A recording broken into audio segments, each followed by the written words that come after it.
Ok, buenas tardes, vamos a empezar. Esta es la tercera clase sobre las leyes de Shabbat. Para los que quieren ver las primeras dos clases, ya están en el internet. Se llama La Reina Shabbat, las leyes de Shabbat. Lo que vamos a hacer hoy es seguir la introducción. Antes de meternos más a fondo a las leyes de Shabbat, me parece que es buena idea e imprescindible tener ciertas ideas, ciertos conocimientos sobre el judaísmo en general, que nos pueda ayudar no nomás para entender lo que está prohibido en Shabbat, sino también para entender cómo funcionan las leyes de la Torah en todos los aspectos.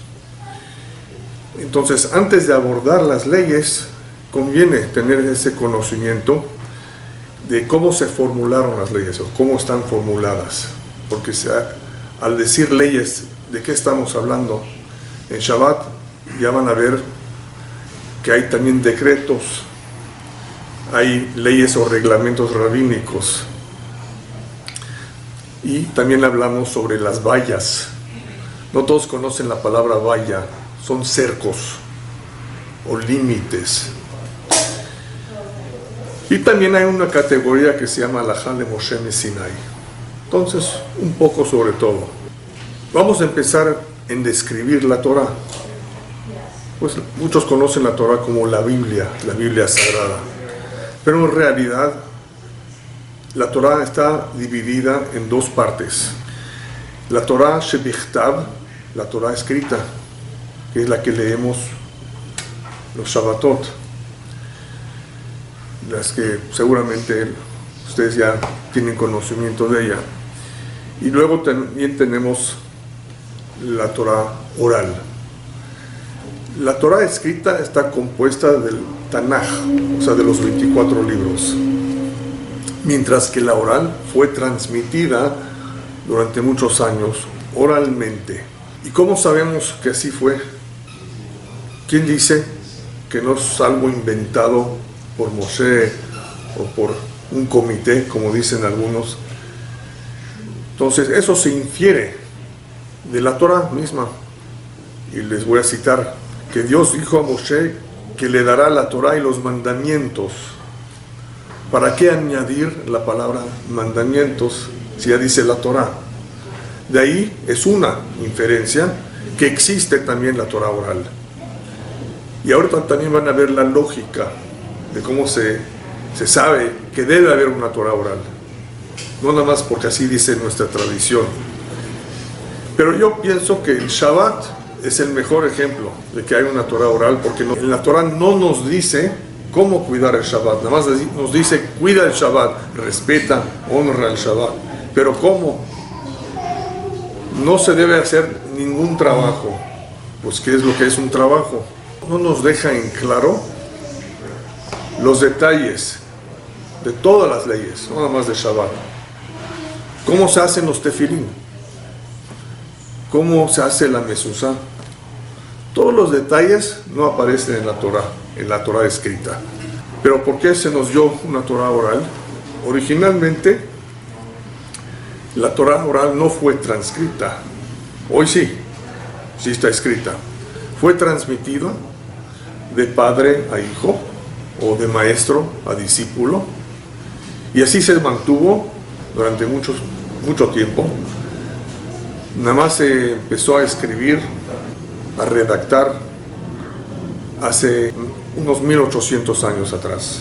Lo importante de transmitirlo oralmente es para protegerlo, para que no llegue gente y lo interprete como quiere. Entonces era muy importante transmitirlo oralmente. Pero ¿qué pasó hace 1800 años, después de la destrucción del segundo templo? Rabbi Yehuda Nasi y los Jajamim, los sabios de aquella época, se dieron cuenta que el pueblo judío está a punto de empezar un exilio muy prolongado. Y será un exilio por todo el mundo. Pues los judíos no van a estar en un solo país, sino por todos los países del mundo. Y si no se registrara en aquel tiempo, existía el peligro de que se iba a olvidar. Entonces era necesario escribirlo en papel. Entonces, en aquella época es cuando se empezó a compilar la Mishnah. La Mishnah es un registro de la ley oral. Luego se compiló el Talmud, la Gemara, que son las discusiones, e incluye una variedad también de otros temas sobre la ley, la ética, la filosofía, la historia, y también, claro, lo más importante, la interpretación correcta, la discusión de la Mishnah. Entonces, entre los dos, la Mishnah y la Gemara o el Talmud, tenemos lo que es el libro de autoridad legal sobre el judaísmo rabínico. Digo rabínico porque son los rabinos que compilaron e interpretaron la ley oral. Les voy a dar un ejemplo de la ley oral, también de los decretos y de la halajá de Moshe Messiaen, nada más para que tengan una idea de qué estamos hablando. Sí vamos a estudiar un poco sobre cada uno de ellos más adelante, pero nada más para que tengamos una idea de qué se trata. Hay una categoría que se llama halajá de Moshe Messiaen. Son instrucciones que Hashem, Dios, le dio a Moshe directamente. También es oral, pero es otra categoría. Un ejemplo nada más, que las correas de los tefilín tienen que ser de color negro. La Torah no dice, como dije antes, no describe cómo se hacen los tefilín. Entonces, ese detalle que tiene que ser de color negro es halajá de Moshe Messiaen. Pero es igual que la Torah, debemos respetarlo y es parte de la Torah. Los sabios, los jajamim, agregaron prohibiciones, pero no de propia iniciativa. No es que ellos lo hicieron, decidieron y ya. Es una Torah de ellos, ¿no? Eso no se puede hacer, no se permite agregar. Entonces, ¿qué es lo que hicieron los jajamim, los sabios? Simplemente erigir las vallas, hacer cercos en torno de los preceptos de la Torah escrita. Hay que poner cercos, si no, a veces la gente es capaz de tropezar, de equivocarse, de no darse cuenta de algo que es prohibido. Ya dependiendo también de la época, más adelante, los jajamim, los sabios, dependiendo de los problemas que existían, dependiendo de las circunstancias, también formularon decretos para cuidarnos. Y esa capacidad, esa autoridad, se les fue encomendado a los jajamim por la Torah. O sea, la Torah les dio ese derecho de erigir otros, digamos, cercos en torno de los preceptos. Y eso empezó después de la destrucción del segundo templo. Sin embargo, desde el tiempo de Moshe se estableció un tribunal. Desde el tiempo de Moshe, un tribunal de jajamim que estaban encargados de eso, de proteger la Torah. Luego, más adelante, se formó lo que se llama el Sanedrín o Anshe Knesset Agdolá, los varios tribunales que tenían esa autoridad de decretar o de interpretar, como dice la Torah, que la Torah les da ese derecho. Y esto funcionó hasta que se destruyó el segundo templo.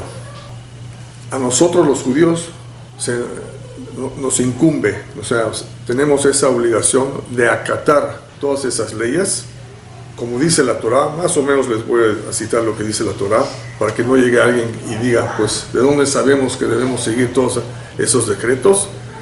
Porque más o menos dice la Torah que procederás conforme la sentencia que te dicten los jajamim y no te apartarás ni a la derecha ni a la izquierda. Hay varios versículos parecidos que tienen esa idea en común, que debemos acatar, es decir, debemos seguir o cumplir con aquellos decretos que formularon, establecieron los jajamim, que eran necesarios. Simplemente uno tiene que fijarse bien estudiar, y si lo analiza, se da cuenta solo que era necesario promulgar aquel decreto en aquel entonces y hoy en día aún más. Sin embargo, ¿por qué les digo eso? Porque sí hay ciertas distensiones entre una ley rabínica y una ley de la Torá. De un lado, la Torá nos dice que hay que seguir los decretos rabínicos, sus reglamentos, de acuerdo con las necesidades del tiempo, pero sí hay distinciones, o sea, es diferente la categoría de una ley rabínica y una ley que es de origen de Torá. La ley de la Torá es mucho más estricta que la ley rabínica y hay tiempos, ciertos casos, que uno tiene alguna duda cómo actuar y se pregunta si puede ser un poco más indulgente o no. ¿Qué se hace cuando hay alguna duda, algún dilema, algún problema? Ahí sí va a depender de qué estamos hablando, si es una ley rabínica o una ley de la Torá. Si es una ley de la Torá, aunque sea una duda, uno tiene que ser estricto. Y si es una ley rabínica, vamos a ver cuando estudiemos las leyes rabínicas, incluso las leyes en Shabbat de origen rabínico, cuando uno puede ser indulgente. ¿Me entienden cuando digo indulgente? Lenient en inglés. Hay casos, por eso es importante que tengamos esos conocimientos básicos para que nos ayude a entender por qué en este caso sí se permite y en este caso no. Para que no se nos dificulte que a veces hay excepciones. ¿No debe haber alguna excepción? ¿O sí? Claro que sí. Hay riesgo de muerte, cosas de ese tipo, es una excepción. Pero hay otros casos también, casos de enfermedad, por ejemplo, que es importante saber si es algo prohibido por ley de la Torá o por algún decreto de los Jajamim. En lo que respecta a los preceptos de Shabbat, la Torá escribe, no harás algún trabajo. O sea, no nos describe qué es trabajo. Simplemente nos dice, no de forma explícita, no hagas trabajo. Hay que cesar de hacer trabajo. Pero ¿qué exactamente está prohibido? No nos dice de forma explícita. ¿Qué es lo que la Torá quiere que logremos hacer en Shabbat? Que se cese de ciertas actividades. ¿Por qué? Para poder descansar. ¿Está bien? Pero ¿cómo se descansa? Les voy a dar un ejemplo muy rápido. Ven estas mesas muy pesadas. No está prohibido moverlas dentro del edificio. Pero sacar un libro, un sidur, de la sinagoga a la calle está prohibido. Un sidur que no pesa mucho. La gente no siempre entiende el porqué, de qué se trata, y sobre eso vamos a estudiar un poco hoy, sobre las 39 melajot, 39 categorías de trabajos creativos, como le llamamos, que se prohíben en Shabbat. Pero sin tener los conocimientos del porqué o del origen de la melajá, del trabajo, no vamos a saber, no nos va a estar muy claro por qué es diferente en este caso, en el ejemplo que les di, de sacar un libro afuera y no con la mesa pesada. O sea, se supone, yo me imaginaría que la mesa pesada es más trabajoso y debería ser prohibido en Shabbat, porque dice descansar. Y si voy a mover mesas pesadas o cualquier cosa pesada, voy a empezar a sudar y se me va a hacer muy difícil. Y claro que no es buena idea dejarlo para Shabbat, hacer todo ese tipo de trabajo. Sin embargo, no está prohibido. Entonces vamos a estudiar lo que está prohibido en comparación con lo que no debemos hacer en el espíritu de mantener o de preservar la santidad de Shabbat. La Torá nada más nos dice que no hagas trabajo. ¿Pero qué se considera trabajo? La Torá usa la palabra melajá. No dice abodá. Para los que saben algo de hebreo, abodá es trabajo. Entonces, ¿qué es melajá? Melajá es un trabajo o una función creativa. Es todo lo que sabemos. La Torah usa ciertas palabras porque, claro, tiene un significado muy importante. No son sinónimos como en los idiomas, que hay palabras sinónimas parecidas. Melajá no es avoda. Entonces dice claramente la tradición judía, también inferida de ciertos versículos en la Torah, que la melajá prohibida en Shabbat son los 39 melajot que se hicieron para construir el santuario del Mishkan. Todos los 39, y son categorías porque hay muchos detalles, trabajos o labores parecidas que también están incluidas. Pero todo eso se aprende de lo que se usó para construir el santuario, el Mishkan. Y al construir el Mishkan, también tuvo que interrumpirse esos trabajos, porque en Shabbat también no se construye el Mishkan. Entonces de ahí aprendemos que ciertas cosas fueron prohibidas.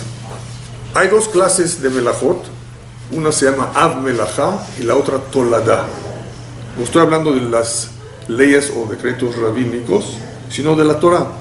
Si hablamos de Melajá, hay uno que se llama Av Melajá, por el trabajo principal, y las Toladot. ¿Qué son las Toladot? Los derivados. Algo que es derivado del Av Melajá. Son iguales, igual prohibidos. ¿Por qué? Porque generan el mismo resultado. Por eso, si le llamamos Av o Toladá, no importa, generan el mismo resultado. Entonces, ¿cuántos son? 39. 39 melajot o trabajos creativos. Así está enumerado en el Talmud. Y lo que vamos a hacer ahorita es repasar un poco los que son. Les voy a dar una idea más o menos de cómo se aplica hoy también. Y luego, cuando tienen chances, si consiguen algún libro sobre Melajot de Shabbat, ahí van a ver toda la lista. Y si no, yo les puedo dar una copia de todas las Melajot en hebreo y en español o en inglés. Nada más para repasar un poco, para que tengamos idea de qué estamos hablando cuando decimos Melajot. Vamos a empezar con sembrar. Pues en aquel entonces y también hoy en día, los que se dedican al campo, la agricultura, siembran. O sea, es algo normal, es un trabajo de mucha labor también. Así, o sea, sucede que en este caso sembrar puede ser un poco difícil, aunque hay algunos que usan máquina y no lo hacen a mano. Sin embargo, sigue siendo una melajá. Pero que no crean que nada más se refiere al sembrar en el campo. Puede ser regar en Shabbat, por casi lo mismo, fertilizar, podar. Todo esto está incluido en la melajá de sembrar. 2. Arar. También en el campo, pero cualquier excavación en la tierra está incluida en arar. O los preparativos que se hace. Alisar un terreno también sería un ejemplo de eso. Prohibido barrer, por ejemplo, en el jardín. Vamos a ver la diferencia entre barrer en la casa, donde hay un piso, digamos, de mármol o de madera, en comparación a barrer afuera, en el jardín. Aunque no vemos qué es lo que estamos haciendo de malo, pero al estudiarlo se van a dar cuenta. Número 3, cosechar. Cualquier actividad parecida a la cosecha. Los frutos cosechados en Shabbat está prohibido consumir hasta la culminación del día del Shabbat, si es que se cosechó. Juntar la cosecha, y eso también a veces sucede si uno tiene un jardín, árboles fructíferos, naranjas que se cayeron, no se juntan en Shabbat. Eso es la melajá de juntar la cosecha. Todo lo que está desparramado. Número 5, trillar. ¿Saben lo que es trillar? O sea, el proceso de trillar es separar la cáscara del grano. De eso consiste la melajá de trillar. Sin embargo, les voy a dar un ejemplo de cómo se aplica hoy en día en la casa. Algo parecido a trillar. O sea, el mismo resultado. Exprimir jugo. Cuando hablamos de exprimir jugo, vamos a ver de qué forma se puede y cómo no. Pero eso está incluido dentro de esta prohibición, en que se separa la cáscara y pulpa del jugo. Número 6, no muchos conocen, es la melajá de aventar. También eso pertenece al campo, consiste de separar la cáscara del grano. Número 7, separar y tamizar.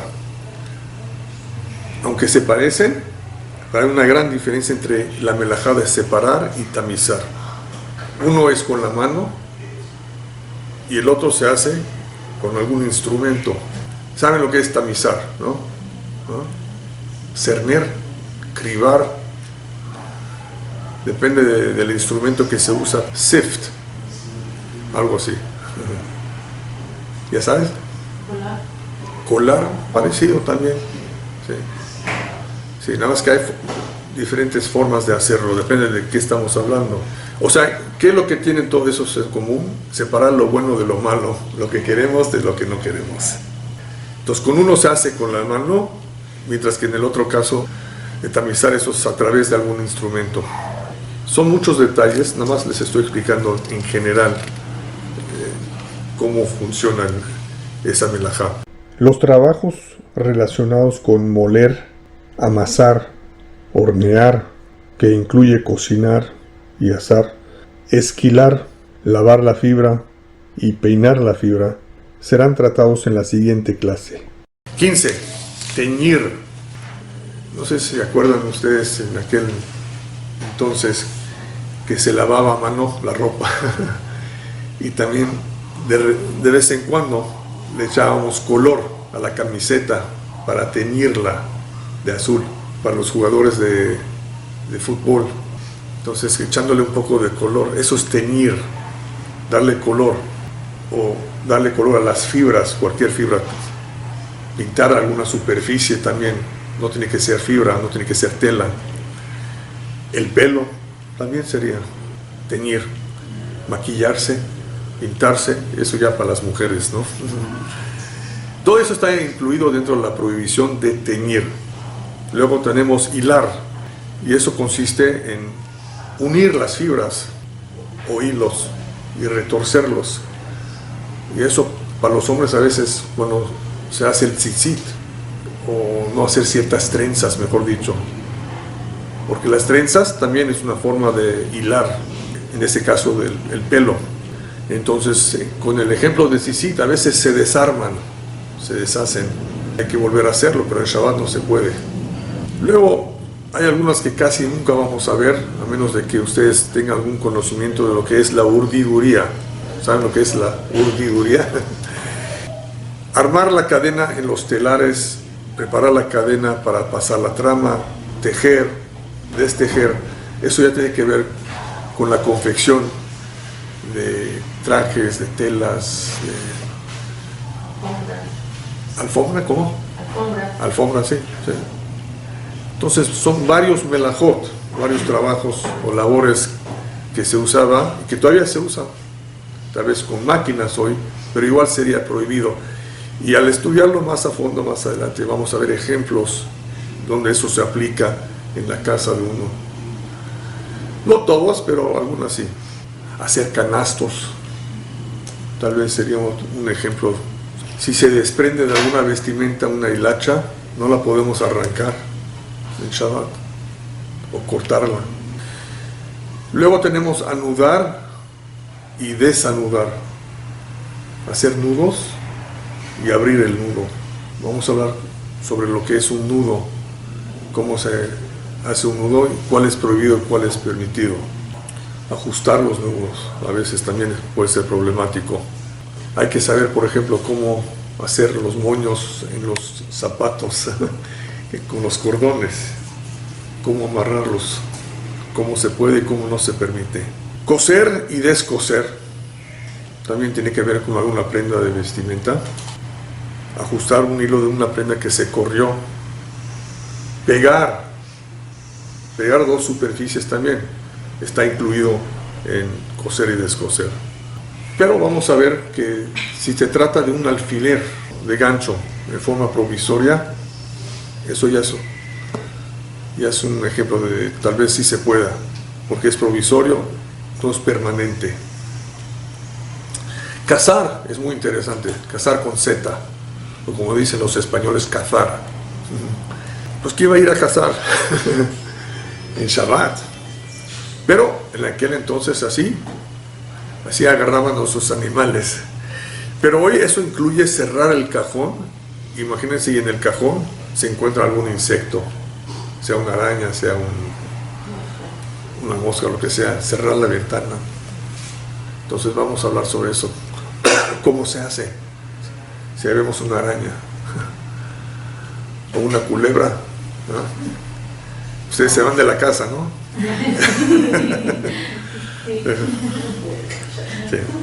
No, claro, si es una víbora peligrosa, sí, para evitar que alguien no se dañe, se lastime. Entonces, si ellos no tienen posibilidad de escapar, está prohibido.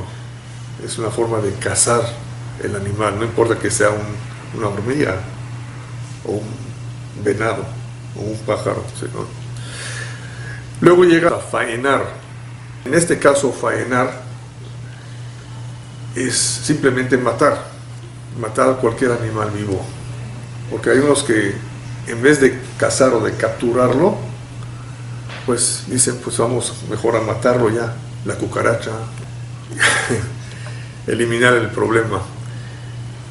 No se puede matar a cualquier animal vivo, y eso incluye sacar peces del mar, de la alberca, de donde sea, causarles la muerte. O también rociar. Hay unos que tienden a rociar donde hay hormigas o cualquier insectos. A rociar también es matar, es igual, de forma indirecta tal vez, pero genera el mismo resultado y está prohibido. Descuerar, desplumar las aves. Hoy ya casi no se ve mucho porque compran el pollo ya listo ya para cocinar, pero hace tiempo se desplumaba, luego salar también la carne o el pollo para prepararlo, entonces era bastante trabajo. Y en este caso no nada más se trata de trabajo físico, sino de una melajá que es prohibida en Shabbat: desplumar una ave, quitarle la piel a un animal. Pero a la hora de comida, si uno no quiere comerse la piel del pollo, se la puede quitar a la hora de la comida, eso sí. Curtir el cuero, también no todos conocen eso porque no tienen mucho que ver con ese negocio de los cueros, porque consiste de agregar ciertos químicos para preparar el cuero. Entonces sería prohibido salarlo en Shabbat, porque es una forma de preservar, y eso luego vamos a ver también aplica en las ensaladas que uno prepara en la casa, si no las va a comer inmediatamente, todo lo que es conservas con sal. Luego llega el alisar el cuero, también no muy común, darle al cuero una superficie más suave, pero eso también incluye no lijar cualquier superficie. Un ejemplo tal vez sería colocar crema que es espesa sobre la piel y frotar el lugar donde colocamos la crema. Y es por este motivo que no se permite el uso de una barra de jabón. Si uno quiere usar el jabón, el líquido, por frotar el jabón, estamos alisando, al frotar el jabón estamos alisando la superficie de la barra. Pero mantequilla o margarina sobre un pedazo de pan si se permite. ¿Por qué? Eso es un ejemplo de cuando se trata de cosas comestibles, esta prohibición no se aplica a todo lo que es comestible.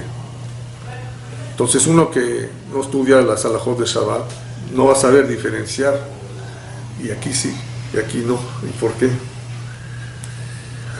Marcar el cuero, marcar la zona donde se va a cortar, marcar papel o tela, ¿sí?, para saber dónde cortar o escribir. Cortar el cuero, eso casi no se ve mucho hoy en día, pero también incluye cortar papel a cierta medida. Si es de cierta medida, toilet paper, por ejemplo, papel higiénico, debemos de cortarlo antes de Shabbat para que no sea cortado a medida, como ya está más o menos dividido. Si lo cortamos ahí, hay excepciones si no hay otro papel, de qué forma arrancar el papel o de qué forma se permite, pero se debe preparar antes de Shabbat o usando el Kleenex, el tissue, que ya está cortado, suelto, sin necesidad de cortar. Todo eso está incluido en la melajá de cortar el cuero. Escribir y borrar no se escribe en Shabbat, no importa si sea con pluma, con lápiz, por medio del teclado. Hace 50 o 80 años atrás o más, no saben lo que era un teclado, pero sí, es igual, porque genera el mismo resultado de imprimir las letras, o de borrar también. No se permite ni dibujar o borrar partes del mismo en Shabbat. Sobre vidrios empañados tampoco se debe, pero no es lo mismo. Sí. Hay que cuidarse cuando se abre un paquete y tiene letras, de no borrarlas, pero no se preocupen. Cuando hablamos sobre eso más en detalle les voy a explicar de cómo hacerlo, porque aunque está incluido, es indirecto, entonces no se considera la melajá. No estamos escribiendo o borrando, nada más que parece como si estuviera uno borrando. Construir y destruir. Cualquier construcción, agregar a una construcción, hacer un agujero en la pared, y eso no nada más hablando de paredes, sino también muebles. Ajustar un tornillo en un barco, un automóvil, también está prohibido. Se aflojó, digamos, el tornillo. A veces los que usan lentes o anteojos, se afloja el tornillo. En Shabbat no se puede ajustar, no se puede apretar. Apagar y encender fuego, cualquier combustible o electricidad. Vamos a hablar un poco más en detalle sobre la electricidad, en qué forma se distingue, o sea, cómo es diferente la electricidad del fuego, pero para lo que necesitamos saber hoy es una melajá. Cualquier fuego proveniente de combustibles o de electricidad está prohibido encender y apagar. Por eso no usamos la luz en Shabbat, no la prendemos, no la apagamos. Claro que vamos a hablar sobre casos de incendios que se hacen en ese caso. Haz Shalom, Dios lo prohíba. Puede pasar, les voy a dar un ejemplo que sí ha pasado y qué se debe hacer si cae una vela sobre el mantel en Shabbat. ¿Qué se hace en este caso? Y luego también vamos a ver la diferencia entre Shabbat y Yom Tov, los días festivos, que también hay algunas diferencias. Luego tenemos culminar un trabajo, también no muy común, pero cualquier actividad que finaliza. Si una prenda, por ejemplo, un vestido o un traje nuevo, tiene un zurcido, ¿saben lo que es un zurcido? En los bolsillos como que está un poco cerrado. El que compra el traje o el vestido es el que tiene que abrirlo. Eso está prohibido hacerlo en Shabbat, porque al hacerlo está culminando un trabajo. Se culmina el trabajo. Hay varios ejemplos de cómo se culmina el trabajo. Entonces, los actos que culminan el trabajo están prohibidos en Shabbat. Vi otro ejemplo con zapatos. Cuando se estrenan los zapatos por primera vez y se le colocan los cordones, también puede ser problemático si es que se está estrenando el zapato en Shabbat. Y luego el último es cargar de un dominio a otro. Esto es un poco más complicado porque hay varios dominios. Nomás vamos a hablar sobre dos: el dominio público y el dominio privado, la casa de uno. Como les mencioné antes, que sacar el libro de la casa a la calle o meterlo de la calle a la casa es problemático, a menos de que haya un eruv. Vamos a hablar un poco sobre lo que es un eruv, que permite cargar en la calle y llevar las cosas que se nos permite llevar en Shabbat. Hay cosas que no podemos llevar de todas maneras, pero ¿cómo le hace uno que tiene una llave para su casa y no puede cargarla en la calle? Entonces, ¿cómo le hace para entrar a la casa? Hay varias opciones. cómo se le hace para tener esa llave escondida o de otra forma. Sin embargo, hay que tener eso en mente de que si no hay un eruv, como un cordón que corre por todo el barrio, que encierra todo el barrio y lo considera como un dominio, no se puede. Entonces, o sea, hay forma de arreglarlo y hay que averiguar antes de Shabbat si donde está uno hospedado, si hay un eruv, si es que quiere cargar, tiene necesidad de cargar, de llevar algo a la casa de un amigo, o simplemente de llevar su llave o cualquier cosa que necesite. El sidur, va a ir a un lugar donde no hay sidur, no hay humash, ¿cómo le hace para llevárselo consigo? Eso es la melajá de cargar de un dominio a otro, que tampoco se permite en Shabbat, y en Yom Tov sí, es un ejemplo, uno de los ejemplos de cosas que se permite en Yom Tov y no en Shabbat es el cargar, mientras que sea algo que se permite cargar, no cerrillos, o sea, no algo que se considera muktzeh, porque eso no se utiliza en Shabbat. Entonces vamos a hablar sobre lo que es muktzeh más adelante. Nada más para terminar esa introducción. El hombre dedica su vida, su tiempo y su esfuerzo, su energía, con todos los dones que Akadosh Baruj Hu le dio. Lamentablemente lo que sucede en la vida es que al trabajar y al aplicar toda esa energía, todas nuestras fuerzas y los dones que tenemos, se nos olvida quién nos dio, o sea, el origen de los dones, quién nos facilitó lo que acabamos de hacer. Entonces, al cesar, es lo que hacemos en Shabbat, al descansar o al cesar de todas esas actividades en Shabbat, de todas nuestras proezas, de todas nuestras habilidades que demostramos durante la semana, el judío reconoce y muestra a todo el mundo que sus poderes proceden únicamente de Dios. Es lo bonito de Shabbat, que nos recordamos a nosotros mismos, pero también declaramos ante todo el mundo que toda esa fabulosa proeza, o sea, todo lo que acabamos de lograr con nuestros esfuerzos, con toda esa energía que invertimos durante la semana, no es nuestro, ni la inteligencia. Fuimos bendecidos de Dios, o sea, el origen de todo eso es de Dios. Entonces, al cesar, eso nos obliga a recordarnos de este punto muy fundamental, que todo proviene nada más de Dios. Amén. Todo eso fue introductorio, y de aquí en adelante vamos a empezar ya con cómo se prepara el Shabbat y qué es lo que no debemos hacer más en detalle, incluyendo encendiendo las velas a tiempo y cuántas velas, todas las costumbres, cómo se cocina antes de Shabbat y cómo se mantiene caliente la comida, cómo se hace la Abdalá, cómo se hace el Kiddush.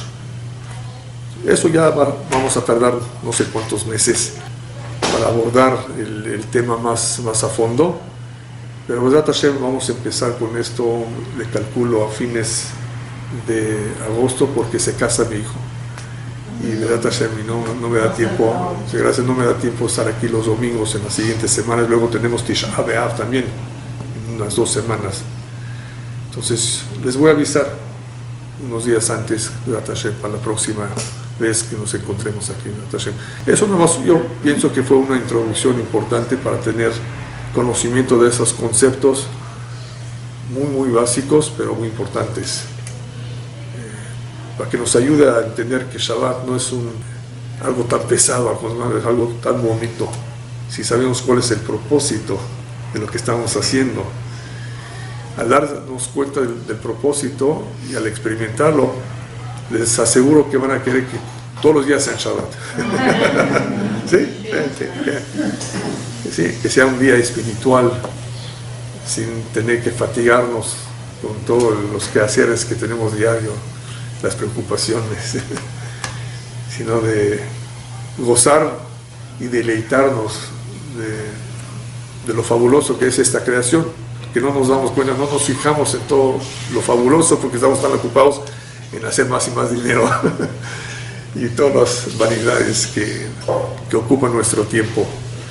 Es lo bonito de Shabbat, ¿verdad? Shabbat es algo impresionante y el judío, claro que tiene esa responsabilidad de declarar ante todo el mundo que Akadosh Baruj Hu es el rey y Shabbat es la reina.